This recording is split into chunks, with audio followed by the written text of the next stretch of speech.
Breaking news చూస్తున్నాం. 18 అంశాల అజెండాపై AP cabinet సమావేశంలో చర్చ చేపట్టారు. అసైడ్ ల్యాండ్స్ చట్ట సవరణ బిల్లుకు మంత్రివర్గం ఆమోదం తెలపనుంది. ఆమోదం తర్వాత దీన్ని బిల్లుగా అసెంబ్లీలో ప్రవేశపెట్టబోతున్నారు. తిరుమల లడ్డూ కల్తీ వ్యవహారం పైన కూడా చర్చించే అవకాశం ఉన్నట్లుగా తెలుస్తుంది. గాజువాక పరిధిలో ప్రభుత్వ భూమి ఆక్రమణలు రెగ్యులరైజేషన్ గడువు మరో 6 నెలలు పొడిగించే ప్రతిపాదనపై చర్చ జరుగుతుంది. అనధికార నివాసాల రెగ్యులరైజేషన్ స్కీమ్ 2025 గడువును కూడా పొడిగించనున్నారు. కస్టమ్స్ కార్యాలయ భవనం నిర్మాణానికి భూమి వినియోగ మార్పుకు మంత్రివర్గం అనుమతి ఇవ్వనుంది. గ్రామ వార్డు సచివాలయాల సవరణ బిల్లుకు cabinet green signal ఇవ్వనుంది.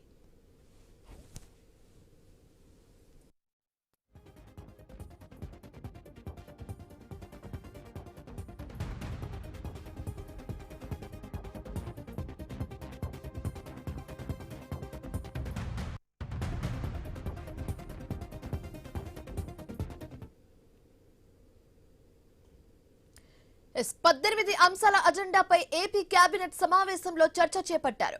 Assign lands చట్ట సవరణ బిల్లుకు మంత్రివర్గం ఆమోదం తెలపనుంది. ఆమోదం తర్వాత దీన్ని బిల్లుగా అసెంబ్లీలో ప్రవేశపెట్టబోతున్నారు. తిరుమల లడ్డూ కల్తీ వ్యవహారంపై కూడా చర్చించనున్నారు. గాజువాక పరిధిలో ప్రభుత్వ భూమి ఆక్రమణల రెగ్యులరైజేషన్ గడువు మరో 6 నెలలు పొడిగించే ప్రతిపాదనపై చర్చ జరుగుతుందన్నట్లుగా తెలుస్తుంది. అనధికార నివాసాల రెగ్యులరైజేషన్ స్కీమ్ 2025 గడువును కూడా పొడిగించనున్నారు. అలాగే కస్టమ్స్ కార్యాలయ భవనం నిర్మాణానికి భూమి వినియోగం మార్పుకు మంత్రివర్గం అనుమతి ఇవ్వనుంది. గ్రామ వార్డు సచివాలయాల సవరణ బిల్లుకు cabinet green signal ఇవ్వనుంది.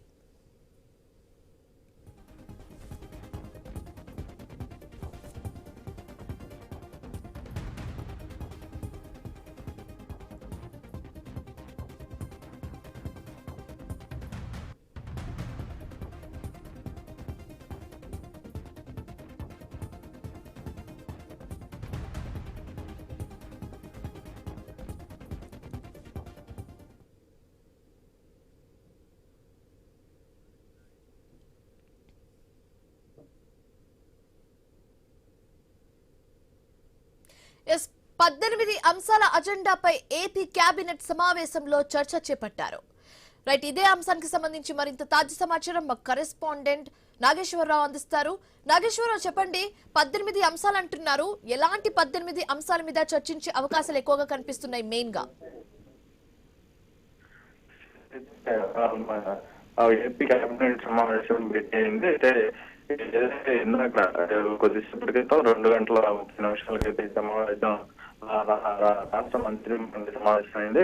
TDP laddu కలిసి ఏకసభ్య కమిషన్ తో 18 అంశాల ఎజెండాపై అయితే చర్చించుతున్నట్టుగా మనకు తెలుస్తుంది. మొత్తంగా సాగునీటి శాఖ పరిధిలో 2025-26 సంవత్సరానికి సంబంధించి 7,189 అండ్ ఎంఎల్కి 3,443 కోట్ల పరిపాలన అనుమతిగా ఇది ఒక అంశంగాను, అలాగే అసైన్ ల్యాండ్ చట్టం సవరణ బిల్లుకు ఆమోదం తెలిపే విధంగాను 2026 బిల్లు సభలో ప్రతిపాదన పరంగాను, అలాగే విశాఖ జిల్లా గాజువాక పరిధిలో ప్రభుత్వ భూమి ఆక్రమణలో రెగ్యులరైజేషన్ గడువు 6 నెలల పొడిగింపు దశగాను, అదేవిధంగా రాష్ట్ర వ్యాప్తంగా అనధికార నివాసాల రెగ్యులరైజేషన్ స్కీము 2025 గడువు పొడిగింపు పరంగాను, అలాగే విజయవాడలో కస్టమ్స్ కార్యాలయ భవన నిర్మాణానికి భూమి వినియోగం మార్పుకు కూడా అనుమతించే విధంగా ఈ యొక్క సమావేశంలో తెలుపుతున్నట్లుగా అయితే ఆగిరిపల్లి ప్రాంతంలో సిబిజీ లాంటి ఏర్పాటుకు భూమి కేటాయించే విధంగాను, అలాగే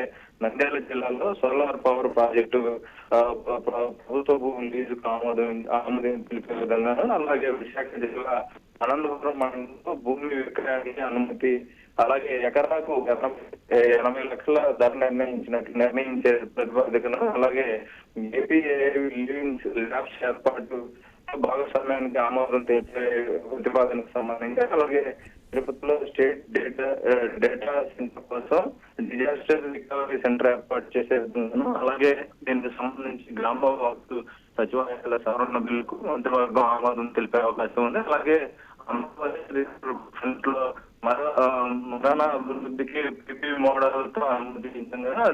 అదే విధంగా పిఎంఏవై గ్రామీణ పథకం కింద యూనిట్ ఖర్చు 2.3 లక్షల నిర్ణయం తీసుకునే అవకాశం ఉంది. అలాగే రామాయపట్నం పోర్టు రిఫైనరీస్ కు ప్రభుత్వం గ్యారంటీకి ఆమోదం తెలిపే అవకాశం ఉంది.